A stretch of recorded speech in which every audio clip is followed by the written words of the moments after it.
Buenas compañeros, ¿qué tal estáis? Hoy estamos aquí en una enfermería un día más con vosotros para analizar una OPE que ya ha tenido lugar, ¿vale? La OPE de enfermería de Castilla-La Mancha que tuvo lugar el 20 de abril de 2024. Bien, vamos a ver un poquito qué pasa con este examen, vamos a ver un poco qué pensamos en la academia de este examen y después veré con vosotros algunas preguntas que me han parecido a mí interesantes. Bien, primero, impresiones que tengo sobre este examen. A ver, a simple vista, al hacerlo y tal, me he dado cuenta de que había pocas preguntas largas, ¿vale? Pocas de los que llamamos en las clases toros mansos, ¿vale? Sobre todo había toros bravos, de estas súper concretas que o las sabes desde el primer momento o pues ya vas cojeando un poquito. Bien, tenemos un examen muy de enfermería, me ha parecido mucho más de enfermería que otros años, mucho más de enfermería que leer dónde va a parar, etcétera. Porque es cierto que había muchas preguntas esperables a nivel de temario de enfermería. Por ejemplo, nos han preguntado por el PAE de enfermería, por educación para la salud, por Virginia Henderson, por la diferencia entre área de salud, zona básica de salud, la típica de Constitución española con el artículo 43, definición de eficiencia, qué es el grupo relacionado de diagnóstico, un poco sobre el Belmont, que también esa más o menos está vista en clase y espero que hayáis podido sacar sin problema. Luego la típica de los antídotos, ¿no? El paracetamol, que su antídoto es la N-acetilcisteína. La verdad que ha sido un examen que a mí personalmente me ha gustado bastante porque lo he visto muy de enfermería, pero también he visto algunas preguntas que me han parecido preguntas NPI, de las que sabéis que yo digo que son de las de ni idea. Y, por ejemplo, para hablaros un poco de ellas, la definición de eficacia que hacen en la pregunta 21 me parece un poco rebuscada. Preguntarnos exactamente cuánto tiempo dura la sangre en la 79, algo muy concreto de hemato, que creo que también podrían ir un poco a pillar por ahí. De los antidiabéticos, tenerlo súper claro para sacar la 84. La 85 me parece NPI total, porque saber exactamente el dermatoma que corresponde al pezón me parece ya de ser muy pro. Y luego tenemos la 89 y 90, que eran sobre los órganos de los sentidos, que es un temario que sabemos que tenemos, pero para mí eran unas preguntas como muy puntillosas, ¿vale? Las demás sí que eran más generales, sí que es muy importante para este examen la técnica de test, porque creo que había muchas preguntas que sacaban por sentido común, con técnicas como ver que había dos parecidas, la de la oveja negra, estas de todas son correctas, todos estos. Hemos visto varias en el examen y creo que ahí espero que os haya venido bien todos los exámenes que llevabais detrás y todas las cosas que habíais visto. Bien, también me parece súper para ir a pillar la pregunta 101, que es la primera de reserva, que sabéis que se coge porque el tribunal directamente en las respuestas correctas han puesto que anulan la 91 porque estaba repetida, así que se coge la 101, que era la primera de reserva. Pregunta, para mí NPI total, porque era en plan, ¿qué es el antígeno RH? ¿Dónde se localiza? Una cosa súper rebuscada y que, no sé, creo que va a haber muy poca gente que la sepa. Bien, fuera de esto, era un examen de dificultad, yo diría media tirando a baja, porque hemos visto las NPIs que había y no eran muchas. Sin embargo, tampoco se están viendo notazas, cosa que me llama bastante la atención. Sobre ratios, teníamos de admitidos y plazas, 422 plazas, 7.580 admitidos, lo cual hace una ratio de una plaza cada 18 admitidos.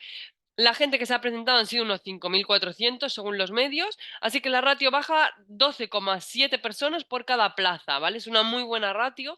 En SESCAN anteriormente había ratios muchísimo más altas, ¿vale? Acordaos que la del examen de 2018 era de una persona, una plaza para cada 38 personas, o sea, una barbaridad. ¿Vale? Porque solía haber menos plazas y más gente, ¿vale? Cosa que ya se está bajando un poco, así que mucho mejor. El examen era un examen tipo test, con 4 respuestas, 100 preguntas y 5 de reserva, ¿vale? El tiempo que habíais tenido son 120 minutos y los errores penalizan 4 mal, quitan una bien. El examen al terminar te lo podías llevar a casa, cosa que me parece fenomenal porque a cada uno le gusta saber por qué se ha apuntado unas cosas u otras y no entiendo el por qué últimamente muchas comunidades no dejan llevarte el examen. Y luego, bueno, ahí os pongo un poco la fórmula para que calculéis la nota, ¿vale? Es básica, es la de correcta menos errores entre 4 y nos dará la nota sobre 100 puntos, ¿vale? Acordaros que aquí tenemos la fase de oposición vale 60% y la del concurso el 40%. Por lo tanto, los 100 puntos que nos salgan ahí, tenemos que hacer una regla de 3 de si tengo esto sobre 100, sobre 60x, ¿vale? Para ver qué es vuestra nota realmente en puntos en la fase de oposición. Después de la fase de oposición tendremos la fase de concurso, que vale un 40% y que va a ser súper importante. ¿Por qué? Porque en este examen el corte es que no hay corte, o sea, pasa todo el mundo a la fase de oposición. Por lo tanto, el concurso y los méritos va a ser súper importante, ¿vale? Justo, injusto, hay diferentes opiniones. Personalmente no me parece muy justo este corte porque no existe, pero bueno, es lo que hay. Entonces, muy importantes en el concurso los puntos que tengamos. De los puntos que tenemos, tener en cuenta que 25 van a ser la experiencia, 5 son formación especializada y 10 otros méritos, ¿vale? Ahí va la investigación, la docencia y todo, ¿vale? Bien, los méritos contaban hasta el 27 de abril de 2023. Bien, más cositas que os quería decir. Eh, que ha sido súper importante en este examen las cosas típicas de SESCAN. Ya sabéis que siempre en las comunidades os digo que hay que tener un pálpito con sus programas y sus cosas. Muy importante esto en Andalucía, pero también muy importante SESCAN, como han dejado claro. Este año no han preguntado el plan Dignifica, que sí que habían preguntado en años anteriores, pero han preguntado el plan Horizonte, la prueba del talón, el sistema de triaje que se utiliza en Castilla-La Mancha, el plan de salud mental, cómo es el tratamiento de heridas crónicas en Castilla-La Mancha, cómo es el cribado del cáncer de cervix y cuál es la ley que se corresponde con las redes de expertos. Entonces, han preguntado muchas cosas típicas de ese scan que esto os tiene que llamar la atención de cara a futuros exámenes para repasar sus programas porque cada vez se están tirando más para preguntar por ellos. Bien, más cositas que os quería decir. Pues eso, lo de las NPIs y que no os olvidéis de lo que vale la fase de oposición y la del concurso, porque en este caso es muy importante al no haber corte, ¿vale? Esperamos que tengáis mucha suerte, ya sabéis que una vez que se hace el examen ya no dependéis de vosotros, sino que dependéis de los demás, así que muchísima suerte y que os vaya súper bien. Bien, ahora voy a analizar 8 preguntas que me parecen importantes del examen y os voy a contar algunos trucos para que os cueste menos resolverlas si os crucéis con ellas en el futuro. Bien, primero voy a ver la pregunta número 12. La pregunta decía así: la estructura, organización y funcionamiento de las redes de expertos y profesionales del sistema sanitario de Castilla-La Mancha se regulan en Ley 5/2010 del 24 de junio sobre derechos y deberes en materia de salud de Castilla-La Mancha. B. La orden del 4 del 12 del 2015 de la Consellería de Sanidad. C. La orden 28 del 7 del 2015 del Consejo de Gobierno o de la Orden 92/2016 de la Consellería de Sanidad. Bien, en esta pregunta yo la he cogido porque creo que es una pregunta que podemos sacar sin tener prácticamente ni idea de qué es las redes de expertos y pensando en lo que nos está diciendo y lo que podría ir. Esta la he cogido para que veáis que a veces legislación va más de saber cómo van las leyes o qué orden tienen o cómo se rigen que de saberme todas las leyes de memoria, porque es muy difícil sabernos todas las leyes, sabernos cómo se regulan todos los programas y todas las cosas. Pero es fácil ir descartando entre lo que tengo para ver qué cosas me suenan mejor, qué me puede ayudar, etcétera. Vamos a ver a qué me refiero. Mirad, yo aquí lo primero que veo es que tengo en la A una ley y en B, C y D tres órdenes. Esto me tiene que hacer pensar que seguramente sea una orden y no una ley. ¿Por qué? Porque es como cuando te encuentras tres opciones que te dicen algo positivo y una negativo. Es lo de la oveja negra, ¿vale? Entonces hay que tener cuidado. La oveja negra normalmente nos ayuda a que la que es diferente es la correcta, pero también nos puede ayudar a descartar opciones, ¿vale? Entonces, en este caso, yo tengo la A que dice Ley 5/2010 de Derechos y Deberes en materia de salud en Castilla-La Mancha. A ver, esta ley me parece una ley muy importante, pero ¿de qué va esta ley? Te lo está diciendo. Derechos y deberes en materia de salud. Las redes de expertos, cómo se organizan, cómo se estructuran, cómo funcionan, no tiene nada que ver con los derechos y deberes de materia de salud, porque te está diciendo cómo se organizan esas redes de expertos, no te está diciendo si son un derecho o un deber. Por lo tanto, yo esta la cancelaría directamente. Luego, me fijo en B, C y D y pienso que es algo que tengo que ver con algo concreto de Castilla-La Mancha. ¿Y algo concreto de Castilla-La Mancha de qué? Del sistema sanitario. Por lo tanto, entre B, C y D, si yo me fijo, la B y la D me dicen Consejería de Sanidad y la C que lo aprueba el Consejo de Gobierno. Normalmente el Consejo de Gobierno lo que va a hacer son las cosas más altas, aprobar cosas más generales, más de todo. Y la Consellería de Sanidad se va a fijar en las cosas concretas de sanidad. Si además me encuentro con que dos opciones me dicen que es algo de la Consejería de Sanidad y una me dice que es algo de otro organismo, seguramente tire para la Consejería de Sanidad. Así que partiendo de esto voy a descartar la opción C y me quedan B y D. Si me fijo en B y D, me encuentro que D está mal formulada, porque normalmente ya sabéis que las fechas se ponen con dos dígitos y cuatro dígitos para el año. Entonces la opción D no es correcta porque tendría que poner 0902-2016, no 9210-2016. Entonces, cuidado con esto porque es lo que aquí te puede ayudar a sacar la respuesta correcta, porque a lo mejor no sabemos cómo son las redes de expertos y el año y la fecha concreta, pero ver que una orden está bien formulada y otra mal me ayuda a descartar una de ellas y a darme cuenta de que efectivamente la respuesta correcta era la B, la orden 4 del 12 de 2015 de la Consejería de Sanidad. ¿Vale? Es una pregunta difícil, es una pregunta que había que pensar un poco y ver cuáles se repetían, cuáles no y tal, pero quiero que intentéis entender esta forma que tengo de razonarla para que si veis preguntas parecidas intentéis aplicarla, ¿vale? A veces no se puede, pero en muchas sí se puede y por eso a base de hacer test y de ver preguntas como esta vais a ver que vais haciendo cosas, ¿vale? O sea, no es cosa de hacer un test y verlo, no vais a ver esta pregunta y veis otra parecida y lo vais a sacar, pero quiero que os deis cuenta de que un truco no es solo deciros una frase o una regla, sino ayudaros a aplicarlo en preguntas como esta, ¿vale? Bien, bueno, vamos a seguir. Vamos a continuar con la pregunta número 30, que es una sobre estudios de investigación que me ha parecido súper chula y que quería verla con vosotros. Dice, queremos hacer un estudio sobre los casos de COVID en el año 2020 en nuestra área de salud. ¿Cuál de los siguientes estudios es el más adecuado para estudiar morbilidad y mortalidad en ese año? Uno cuantitativo, de doble ciego, de casos y controles o de cohorte. Bien, en primer lugar, lo que voy a explicaros es cómo serían los estudios epidemiológicos, ¿vale? Entonces, los estudios epidemiológicos los vamos a definir en dos grandes cosas, los descriptivos y los analíticos. Lo que tenemos que aprender para diferenciar entre descriptivo y analítico es, ¿quiere explicarme la situación o quiere buscar causas para esta situación? Los descriptivos simplemente llegan y te cuentan qué está pasando. Te cuentan cuántos casos hay, te cuentan cuántas muertes hay, te cuentan cuánta gente hay y ya está. Los analíticos te cuentan todo eso y además te dicen el porqué de que esté pasando. Si alguien está enfermo, si alguna es la causa, te cuentan mucho más, ¿vale? Los descriptivos solo describen algo y los analíticos lo analizan a fondo. Entonces, dentro de los descriptivos, yo tengo estudio transversal de prevalencia o de corte, que es el más habitual, ecológico exploratorio, el correlacional, el de casos clínicos y series de casos, morbimortalidad y concordancia. Y dentro de los analíticos tengo dos variables, según lo que haga el que está experimentando.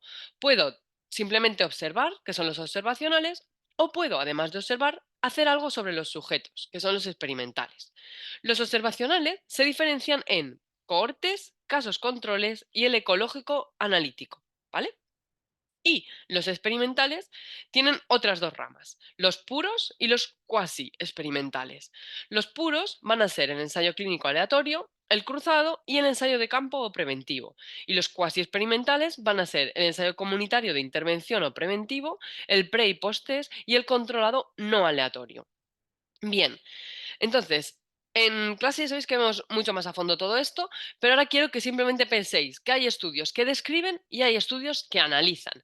Yo me voy a la pregunta y la pregunta me dice que quiere hacer un estudio tal, ¿para qué? Para ver mortalidad y morbilidad en ese año. No quiere saber por qué, no quiere saber de dónde, no quiere saber consecuencias, solo quiere saber morbilidad y mortalidad. Por lo tanto, yo lo que quiero es uno descriptivo, ¿vale? Dentro de los descriptivos, el que más me cuadra es el de morbimortalidad, ¿vale? Vamos a volver a la pregunta a ver qué pasa con ella.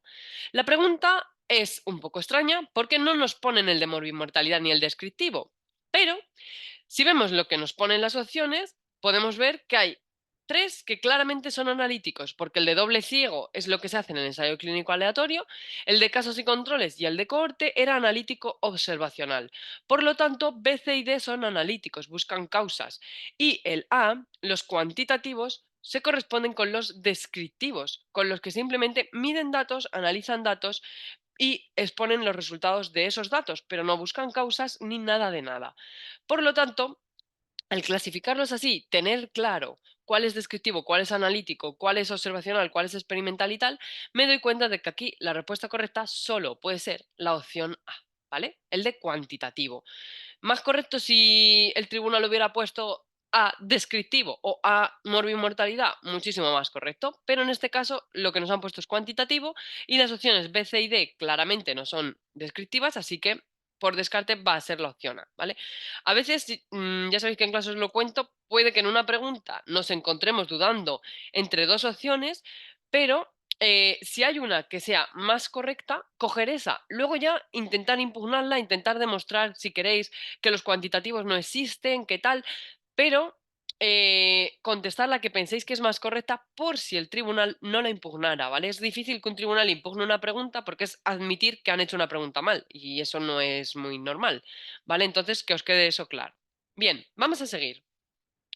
Pregunta número 68 tiene que ver con los algoritmos de RCP y dice así: durante las maniobras de soporte vital avanzado en un paciente adulto que tiene parada cardiorrespiratoria a causa de una fibrilación ventricular, siguiendo las recomendaciones de la ERC 2021, cuando está indicado administrar la primera dosis de adrenalina de 1 miligramo. A. Lo antes posible, inmediatamente que se disponga un acceso venoso o intraóseo. B. Después de la primera descarga de desfibrilación. C. Después de la tercera descarga de desfibrilación. O D. Después de la quinta descarga de desfibrilación. Bien, a ver, esta pregunta es una pregunta que puede tener un poco de trampa y vamos a verla a fondo. Lo primero que yo tengo que pensar es en los algoritmos de soporte vital avanzado, ¿vale? En el de ritmos desfibrilables y ritmos no desfibrilables, ¿vale? Estos serían. Arriba tenéis el de un ritmo desfibrilable en el adulto, abajo el de un ritmo no desfibrilable en el niño, ¿vale? Abajo quiero que penséis que lo único que cambia entre un niño y un adulto son las dosis de adrenalina y la cantidad de descarga que tendríamos en caso de tener una descarga. Eso es lo que cambia en el algoritmo entre un niño y un adulto. En el caso de un ritmo no desfibrilable, en un niño y en un adulto, lo único que cambiaría sería la dosis de adrenalina, ¿vale? En los niños va por peso, en los adultos siempre es 1 miligramo. Aquí en el no desfibrilable no cambia el ritmo, el nivel de carga de las palas porque no tenemos descargas, ¿vale? Los no desfibrilables no desfibrilo al paciente, ¿vale? Solamente tendría adrenalina y sería ciclo sí, ciclo no, administrar adrenalina desde que yo me doy cuenta de que estoy en un ritmo no desfibrilable. Y en un ritmo desfibrilable, ¿vale? Lo que yo hago es, desde que me doy cuenta de que estoy en un ritmo desfibrilable, ¡pum! Descarga. Cuando yo puedo, me pongo con las cosas de RCP avanzada. Avanzada quiere decir que ya han llegado el equipo sanitario, que ya tenemos material y que ya podemos hacer las cosas súper bien. Entonces, ¿qué voy a hacer? Coger vía, ventilar, oxigenar, intubar al paciente si hace falta, preparar la medicación, etcétera. ¿Vale? Es como un paso más. El básico es lo que hace todo el mundo en la calle y el avanzado es cuando ya llegan los profesionales con material. Bien, entonces, en un ritmo desfibrilable, yo lo primero que hago es dar descargas desde que pueda. ¿Y cuándo meto medicación? Pues se metería adrenalina y amiodarona después de cuándo? De la tercera descarga. ¿Vale? La adrenalina se va a poner desde la tercera, ciclo sí, ciclo no. Ciclo sí, ciclo no. Ciclo sí, ciclo no. ¿Hasta cuándo? Hasta que se muera o hasta que se recupere. Ya está. Y la miodarona ponemos en la tercera una dosis completa, que se llama, que son 300 miligramos, y en la quinta la mitad, 150. Y ya está, miodarona solo ponemos dos, en la tercera y en la quinta. Ya está. Adrenalina, ciclo sí, ciclo no, sin parar. Bien, entonces, ahora vamos a pensar un poco en la pregunta. La pregunta nos decía que estamos en un adulto, por lo tanto me olvido de concentraciones de peso, me olvido de cargas diferentes, estamos en un adulto. Me dice que estamos en una fibrilación ventricular, ritmo que es desfibrilable, ¿vale? Por lo tanto voy a pensar en el algoritmo que tengo arriba. Y me dice que cuándo voy a administrar adrenalina. O sea, me está preguntando por lo que tenéis aquí en el círculo amarillo. Entonces, fibrilación ventricular, recordar, ritmo desfibrilable junto con la taquicardia ventricular, cuidado, sin pulso. La taquicardia ventricular con pulso no se desfibrila. Si el paciente está despierto en una taquicardia ventricular con pulso y te acercas con las palas, lo más probable es que te lleves un guantazo. No te vas a llevar las gracias ni nada menos porque la vas a desfibrilar estando despierto, ¿vale? Entonces pensar, taquicardia ventricular, ¿cuál? Sin pulso. El paciente está cao. ¿Vale? Entonces, ahora, fibrilación ventricular es un ritmo desfibrilable, pues desfibrilo. ¿Y cuándo le voy a poner la adrenalina? Acordaros, siempre después de la tercera descarga. Por lo tanto, si vuelvo a la pregunta, la respuesta correcta de la 68 es la C, ¿vale? Después de la tercera descarga. ¿Por qué os digo que esta pregunta podía tener un poco de trampa? Porque si yo me lío entre si la fibrilación ventricular es desfibrilable o no desfibrilable, si fuera no desfibrilable, la A sería correcta. Porque cuando es un ritmo no desfibrilable, yo pongo adrenalina lo antes posible cuando tengo un acceso venoso intraóseo. No me espero ninguna descarga porque no voy a dar descargas. Pero en este caso nos dicen que el paciente tiene una fibrilación ventricular, que sabemos que es un ritmo desfibrilable, por eso la respuesta correcta sería la C, ¿vale? Venga. Vamos a seguir con una muy esperada, el Glasgow, pero que nos han dado un poco la vuelta porque nos han preguntado el Glasgow normal, nos han preguntado el Glasgow modificado. Nos han regalado un poco en la pregunta 93 el Glasgow y qué parámetros tiene, pero aquí nos han puesto un poco la zancadilla. Bien, el Glasgow normal es el que todos sabéis que va del 3 al 15, que valoramos ojos, verbal y motora, y que por debajo de 8 se intuba, etcétera. Pero la Glasgow modificada es una que se aplica en pediatría y también en lactantes, ¿vale? Ahora la vamos a ver y vamos a ver qué nos preguntaban aquí. Nos dice, estamos en urgencias pediátricas, nos llega un lactante con focalidad neurológica inespecífica. Dentro de la valoración que le vamos a realizar, tenemos una escala de Glasgow modificada. En un lactante con flexión anormal que abre los ojos al dolor y que llora desconsoladamente, ¿qué puntuación de Glasgow le vamos a asignar? ¿8, 9, 10 o 11? Bien, vamos a ver primero qué es esa escala de Glasgow modificada, ¿vale? Mirad, aquí la tenéis. La escala de Glasgow modificada sería: los tres parámetros son los mismos, apertura ocular, respuesta verbal y respuesta motriz, y lo que cambia es, si el niño es menor de un año, miramos esto, que sería un lactante, como el caso que nos están presentando. Si el niño es mayor de un año, miraríamos esto, ¿vale? Que sería para los pacientes mayores de los lactantes. En este caso nos vamos a fijar en la columna de la derecha, porque nos preguntan por un lactante. Entonces, ¿un lactante cómo? Un lactante que en la apertura ocular que tiene, abre los ojos al dolor. Por lo tanto, me voy a la de menos de un año, abre los ojos al dolor, 2 puntos. La respuesta verbal es que llora como consolable o persistente. Llora desconsoladamente, por lo tanto es la opción de llora persistente. Y sería una respuesta verbal 3. Y flexión anormal en un menor de un año sería otra respuesta 3. Por lo tanto, yo me marco esas cosas y me encuentro en los ojos 2 puntos, en la parte verbal 3 puntos y en la parte motora 3 puntos. Total, 8 puntos. Esa era la respuesta correcta de esta pregunta. ¿Con esto qué quiero decir? Ya lo sabemos, los tribunales cada vez van a más. Tenemos que saber lo básico, pero de lo básico tenemos que profundizar más. En el EIR nos han preguntado por el Glasgow modificado, en las OPEs ya están empezando a preguntarlo, así que tienen que formar parte también de vuestra libreta de oro y de vuestro día a día estudiando las cosas típicas que nos podemos encontrar. Bien, vamos a continuar un poco, cambiando totalmente de tercio, pasamos de neuro a los órganos de los sentidos. En este caso, de la oreja vamos a hablar. Para la valoración de un paciente con hipoacusia, hemos llevado a cabo pruebas de Riné y Weber. Hemos comprobado que dicho paciente oye peor por la vía ósea que por la aérea. Podemos afirmar que tiene un resultado Riné positivo, Weber al sano, Weber al enfermo, Riné negativo. Bien, esta pregunta, que aparentemente puede ser súper complicada, la podemos facilitar muy rápido, teniendo claro qué es Riné y qué es Weber. Porque si yo sé qué prueba es el Riné y qué prueba es el Weber, ya estoy descartando directamente dos opciones de las preguntas, de las respuestas, y pasando de una pregunta de NPI, si no tengo ni idea, a una pregunta rosa que voy a contestar porque ya solo dudo entre dos. Entonces, me dice, que han comprobado que el paciente oye peor por la ósea que por la aérea. Entonces, lo que me está preguntando es, ¿qué prueba valora si se oye mejor o peor por la ósea o por la aérea? ¿Riné o Weber? Tenéis que acordaros de que Riné es el que yo pongo el diapasón detrás de la oreja y en el aire y compruebo o comparo si el paciente oye mejor cuando el diapasón toca el hueso o oye mejor cuando alejo del hueso, es decir, por la vía aérea. Y el Weber lo que hace es que lo pone el diapasón justo en medio y hace si el oído se desvía hacia el sano o hacia el enfermo, ¿veis? Incluso las respuestas me ayudan a ver que el Weber es el que me va a mirar si va hacia el sano o el enfermo y el Riné el otro. Otra forma de acordarnos, a Weber, si le dais la vuelta a la W, como si fuera una M, pues imaginaos que es una antena encima de la cabeza de la persona. El pico de en medio es el diapasón y se puede ir hacia un lado o hacia otro, son los palos de la W, ¿vale? Y así os acordáis de cuál es cuál mejor. Entonces yo ya sé que el Riné es esta, ¿vale? Voy a comparar vía ósea con vía aérea. Pongo el diapasón detrás de la oreja para ver la ósea, al lado para ver la aérea y compruebo que se oye mejor, que se oye peor.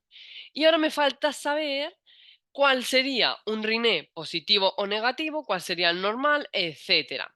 Bien, pues ya vamos a pensar en el resultado. ¿Lo normal qué es? ¿Oír más por el aire o oír más por el hueso? Lo normal suele ser oír más por el aire, ¿vale? Y que se oiga peor por el hueso, ¿vale? Lo normal, como oímos normalmente en la vida, es por el aire, por lo que la gente nos habla, no porque nos estén hablando tocándonos el hueso o porque no tenemos una vibración tocándonos el hueso, ¿vale? Entonces, aquí os invoco al sentido común. Lo normal es oír más por la vía aérea. Entonces, oír por la vía aérea se considera un riné positivo, ¿vale? Y eso sería un riné normal, ¿vale? También sería una hipoacusia, ¿vale? Que sería, vale, o sea, ya primero lo que quería deciros aquí es que descarto la B y la C, porque ya sé que estoy refiriéndome al riné, y ahora el resultado, uno normal o positivo, es que oigo más por la vía aérea que por la vía ósea, que es lo que está pasando aquí. ¿Veis? Pone, oye, peor por la vía ósea, es decir, oye, mejor por la vía aérea. Lo han puesto un poco enrevesado, pero lo que nos quiere decir es que se oye mejor por la vía aérea, que es lo normal. Y sería un test positivo, ¿vale? Lo normal es un test positivo y también nos encontramos un test positivo ¿dónde? En la sensorial. Acordaros, positivo es el símbolo más, el símbolo de la suma, S de sensorial. Y el negativo sería que se oye mejor por la vía ósea que por la vía aérea. Sería lo contrario a lo normal. Ese sería un riné negativo. Y en ese caso lo que tendríamos es una hipoacusia de transmisión. Acordaros, símbolo negativo, la T con su rayita negativa en la T. ¿Vale? Y así os acordáis mejor. Entonces aquí la respuesta correcta de esta pregunta es la A. ¿Por qué? Porque lo que tenemos es un riné positivo. Sería un riné totalmente normal, que es el que llamamos positivo o de hipoacusia sensorial y se produce cuando la persona oye mejor por la vía aérea que por la vía ósea. Venga, muy bien. Esta espero que no hayáis caído, la hemos visto recientemente en clase. Es una que me gusta mucho repasar porque ya sabéis que soy muy friki de las cosas extrañas y espero que no hayáis picado. Bien, vamos a seguir un poquito con el tema de incontinencias urinarias, ¿vale? La pregunta 81 nos decía que signo no es característico de la incontinencia funcional. Y dice, la persona es incapaz de llegar al inodoro a tiempo. El residuo posmiccional es superior a 100 mililitros. Suelen ser personas continentes sin problemas para retener en condiciones normales o todos son signos característicos de la incontinencia funcional. Bien, lo primero que yo tengo que pensar es el truco para la incontinencia funcional. El truco de la incontinencia funcional es acordarnos de la palabra funciona. Es funcional, por lo tanto, funciona. ¿Funciona? Sí, funciona. ¿Vale? Todo el organismo urinario de la persona funciona. No hay nada que funcione mal. Entonces, ¿qué pasa? ¿Cuál es el problema? Cosas externas a la persona. Problemas medioambientales. Por ejemplo, que haya una escalera y la persona no pueda subir esa escalera. Problemas sociales, que esté en un bar, que está lleno de gente y la cola para el baño es enorme. Pues te tienes que aguantar y tienes que esperar. Y al final a lo mejor te meas encima, no porque seas incontinente de tu problema urinario, sino porque eres funcional, porque es que te ha pasado en este momento, no te puedes aguantar y te tienes que mear porque no te queda más remedio, pero tú de normal eres continente, ¿vale? La opción C.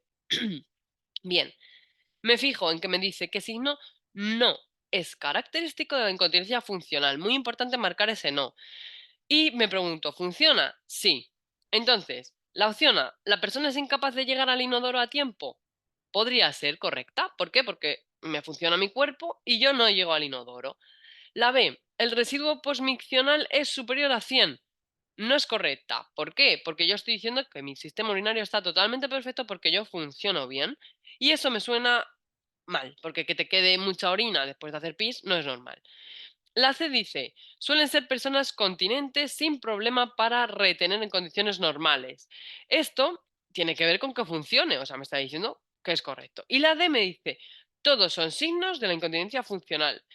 La A y la C hemos dicho que sí, pero la B tengo claro que no. Por lo tanto, la respuesta correcta aquí es la opción B, ¿vale? Porque esta no es característica de la incontinencia funcional, ¿vale? Sería de la incontinencia por rebosamiento. Muy bien. Vamos a seguir. La pregunta 83. ¿Cómo se denomina el tipo de respiración que tiene un paciente con cetoacidosis diabética? Respiración de Biot, de Kussmaul, de Cheyne-Stokes o taquipnea. Bien, aquí ya sabéis que hay trucos para diferenciar un poco todas, pero me voy a centrar en la respuesta correcta. La respuesta correcta en el caso de cetoacidosis diabética es la respiración de Kussmaul, ¿vale? Truco para acordaros. Truco para saber todo del Kussmaul es las dos S que lleva en el nombre. Kussmaul es este patrón de aquí, ¿vale? Fijaos en el patrón. Es como que las respiraciones de momento son más amplias y más seguidas. Hay un poco de taquipnea y un poco de hipernea, sin parar, pum, pum, pum, pum, pum, pum, pum, sin apneas, ¿vale? Siempre así. Entonces, acordaros, yo cojo la palabra Kussmaul, las S les doy la vuelta y ya tengo el ciclo, ¿vale? Muchas S sin parar. Y para acordarme de dónde es característico este patrón respiratorio, pensar en las S, acidosis metabólica y sobre todo cetoacidosis diabética, ¿vale? Muchas S para el Kussmaul. Ya está, no os rayéis más, ¿vale? No hay más que rayarse con el patrón de Kussmaul, simplemente muchas S y que se corresponde con la acidosis metabólica y cetoacidosis diabética. Bien, Em, hay más trucos para todos los patrones, pero no quiero enrollarme mucho porque ya sabéis que estas clases la gracia es que sean cortitas. Bien, vamos a seguir con la última pregunta que voy a ver con vosotros, la número 87, y vamos a verla. Me dice, Manuel es un paciente que acude a nuestra consulta de enfermería. em, no, sí, al final he puesto otra más. Ahora, esta creo que os va a gustar también. Manuel es un paciente que acude a nuestra consulta de enfermería. Le han colocado recientemente un estoma de eliminación y en la educación al paciente le informamos que en función de la localización del estoma no es previsible que las heces sean ileostomía, líquidas irritativas, colon ascendente, líquidas e irritativas, cecostomía, líquidas no irritativas y sigmoidostomía, heces formadas y olorosas. Bien, lo primero es pensar qué son cada tipo de ostomía y que os acordéis de cómo es el colon, de cómo es el íleo, etc. Bien, esta imagen, ¿vale? Aquí lo tenemos. Aquí acabaría el íleon, aquí empezaría el colon con la válvula cecal y luego colon ascendente, colon transversal, colon descendente, sigmo y ano. Bien, entonces, ¿qué me encuentro yo? Yo lo que me encuentro es que cuanto más avancen las heces en el colon, más formadas van a estar y menos olorosas van a ser porque más digeridas van a estar. Entonces, eh, aquí, si me fijo, tengo ileostomía aquí, cecostomía aquí y colon ascendente aquí. Por lo tanto, estas heces van a ser muy similares. Sin embargo, estas van a estar semiformadas y estas ya van a estar más formadas. ¿Cuándo más formadas? Pues más formadas cuanto más me acerque para abajo, ¿vale? Entonces, si miro las opciones, me encuentro que ileostomía, colon ascendente y cecostomía he dicho que van a ser prácticamente iguales y me encuentro líquidas en todas, pero en cecostomía me encuentro que son no irritativas. Esto tiene que llamaros la atención y os tiene que hacer daros cuenta de que es la que no es correcta, porque Se caracteriza por no ser, por ser irritativa, porque todavía lleva mucho de los jugos gástricos, todavía no se ha absorbido eso, y eso hace que sean muy irritantes. Por lo tanto, hasta que no se pasa por esta parte transversa, las heces no dejan de ser irritativas. Entonces, si esto está muy cerca, el colon ascendente del ileón y de la válvula cecal, las heces van a ser parecidas, todas van a ser líquidas e irritativas. Y la sigmoidostomía va a ser correcta porque está casi al final, son heces formadas y olorosas porque ya están llegando al tránsito final, ¿vale? Entonces, como no es previsible, como pone en la opción C, porque tendría que ser como pone en la A y en la B. Bien, vamos a ver la última, ahora sí. Dice así, indica la respuesta correcta respecto a la alcalosis metabólica en el paciente pediátrico.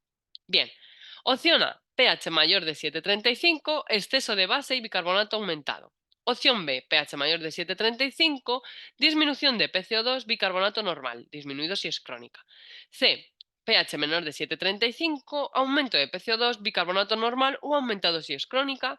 O D, pH menor de 7,35, exceso de bases y bicarbonato disminuido. Bien, Bien, lo primero que os quiero decir es que en acidosis y alcalosis es igual en adultos que en pediátricos. O sea, olvidamos lo de en el paciente pediátrico que igual nos ha rayado la cabeza al verlo en la pregunta, ¿vale?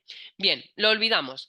Y ahora vamos a pensar en acidosis y alcalosis. Yo lo primero que pienso es en el pH. El pH es el que me va a decir si estoy en una acidosis o estoy en una alcalosis, ¿vale? El pH normal es entre 7,35 y 7,45, ¿vale? Acordaos, entre 35 y 45. Por debajo de ese pH, por debajo de 7,35 es una acidosis y por encima de 7,45 es una alcalosis. Acordaros, alcalosis, pH al cielo, ALC, ALC. Bien, entonces aquí yo me encuentro con una alcalosis metabólica, me está preguntando. Por lo tanto, el pH, ¿cómo va a ser? ¿Bajo o alto? Va a ser alto. Alcalosis al cielo, va a estar alto. Bien, pues como va a estar alto, yo descarto directamente C y D. Y ahora pienso, ¿es metabólica o es respiratoria? Si es metabólica, me fijo en el bicarbonato. Si es respiratoria, me fijo en el CO2. Me dice que es una alcalosis metabólica. Bien, ¿qué pasa? El bicarbonato es un ion muy bueno. Él empieza por B y es bueno. Y hace lo mismo que el pH. Que el pH sube, el bicarbonato sube. Que el pH baja, el bicarbonato baja. Y el CO2 en lo respiratorio es al revés, porque es un rebelde, le gusta la desobediencia. Entonces, en lo respiratorio, que el pH sube, pues el CO2 baja. Que el pH baja, pues el CO2 sube. Siempre por llevar la contraria. Entonces, yo me tengo que fijar en lo metabólico. Pues como me tengo que fijar en lo metabólico, me fijo en el bicarbonato. Y como este es obediente, como el pH ha subido, el bicarbonato va subido. Va a subir. ¿Qué opción me dice que el bicarbonato sube? La A, ¿vale? ¿Lo veis? pH mayor de 7,35, exceso de bases, que realmente me da igual, y bicarbonato aumentado, ¿vale? Esa es la que me cuadra, porque la B me dice que el bicarbonato está normal o incluso disminuido. Eso no me cuadra. Por lo tanto, la respuesta correcta sería la A. Bien, y ahora os estaréis preguntando, ¿qué es eso de crónico, no crónico? Bueno, es lo mismo que hablar de compensado, ¿vale? En un principio, cuando ocurre una alcalosis o una acidosis metabólica o respiratoria, actúa el ion principal aumentando o disminuyendo como toque para responder a esa alcalosis y acidosis. Pero cuando lleva un tiempo, cuando se hace crónica o cuando pasa de descompensada a compensada, actúa el otro ion. ¿Vale? En el caso de lo metabólico, yo me he fijado en el bicarbonato, pues cuando se compensa, me fijo en el CO2. Y en el respiratorio al revés. Yo me estoy fijando en el CO2, cuando se compensa, me fijo en el bicarbonato. Y lo que va a hacer ese segundo ion en el que me voy a fijar es imitar al principal, ¿vale? Por ejemplo, en una alcalosis metabólica, yo tengo pH alto, bicarbonato alto, pues cuando se compensa, el CO2 va a estar alto para imitar al bicarbonato, ¿vale? Normalmente el CO2 es desobediente, va al revés que el pH, pero cuando compensa, no le importa cómo está el pH, le importa cómo está el bicarbonato y lo imita, ¿vale? Entonces, hay un poco más o menos todo explicado y espero que os haya quedado súper claro. Bueno, quiero cerrar esta clase diciéndoos que esta OPE era una OPE muy difícil para la gente sin experiencia, porque al pasar todos el corte, el concurso va a ser súper importante, pero os animo de verdad como persona con plaza joven a que no tiréis la toalla, a que sigáis intentándolo, que os quedéis con lo bueno del camino, porque habéis aprendido un montón, porque sois mejores enfermeros que antes, porque tenéis mejores conocimientos, ya sabéis por qué hacéis muchas de las cosas que hacéis y que no tiréis la toalla, que sigáis intentándolo, porque al final lo bueno acaba llegando, ¿vale? Bien, os deseamos muchísima suerte en el proceso, ya sabéis que ahora no dependéis de vosotros, dependéis de los demás y esperamos que os vaya genial, que no abandonéis ese objetivo que tenéis y que sigáis dándole duro, porque al final todo llega, ¿vale? Muchísima suerte, mucho ánimo y recordad que nosotros estamos aquí para ayudaros con todo lo que necesitéis. Un abrazo enorme, nos vemos muy pronto y cualquier cosa ya sabéis dónde estamos. Hasta luego.